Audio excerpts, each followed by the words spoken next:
మీరు క్రిష్తో చాలా ఏళ్ళ పరిచయం అన్నారు. అవును. ఈ సినిమా జరుగుతున్నప్పుడు ఏ సందర్భంలో కూడా మీ ఇద్దరి మధ్య డిసగ్రిమెంట్స్ లాంటివి ఏం రాలేదు అసలు? లేవు అసలు ఏం లేవు అసలు.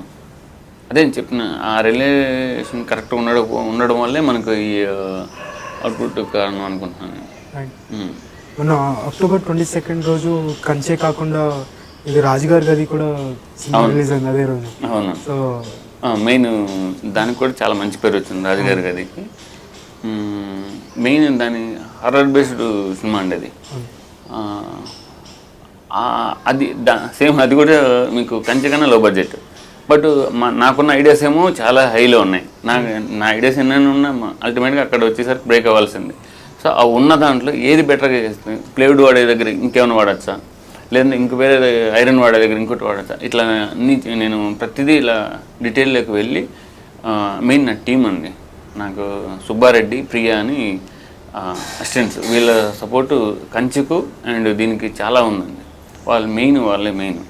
సో రాజుగారు గది, సో ఓంకార్ గారు మెయిన్. ఇంకోటి అంటే దాంట్లో ప్లస్ ఏంటంటే సినిమా మొత్తం మ్యాక్స్ అక్కడే ఉంది ఒకే ఇంట్లో, దానివల్ల కొంచెం బడ్జెట్ సహకరించింది.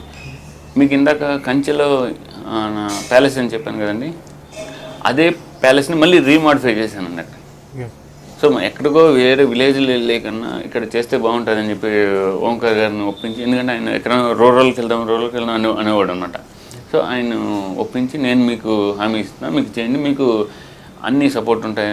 ఆయన కూడా ఇది ఇవ్వడం, దాన్ని అక్కడ మొదలు పెట్టామండి. కొన్ని సందర్భంలో బడ్జెట్ పెరిగింది, ఓంకార్ గారు దాన్ని ఆయన చాలా సపోర్ట్ చేశాడు ఈ విషయంలో. ఎందుకంటే ఆయన అంత ఈజీగా ఏం కాంప్రమైజ్ అవ్వరండి ఆయన, ఓంకార్ గారు. సో ఆయన కూడా చాలా డీటెయిల్గా డిస్కస్ చేసేవాడు అండి ప్రతి విషయంలోనూ. ఓన్లీ హౌసే కాకుండా హౌస్లో గదులు కానీ, లేదంటే వాళ్ళ బెడ్రూమ్స్ కానీ, కిచెన్ కానీ, ప్రతిదీ చాలా కేర్ తీసుకున్నామండి అది. అండ్ తర్వాత ఆర్గానిక్ అది వేరే ప్లేస్లో సెట్ వేసామండి.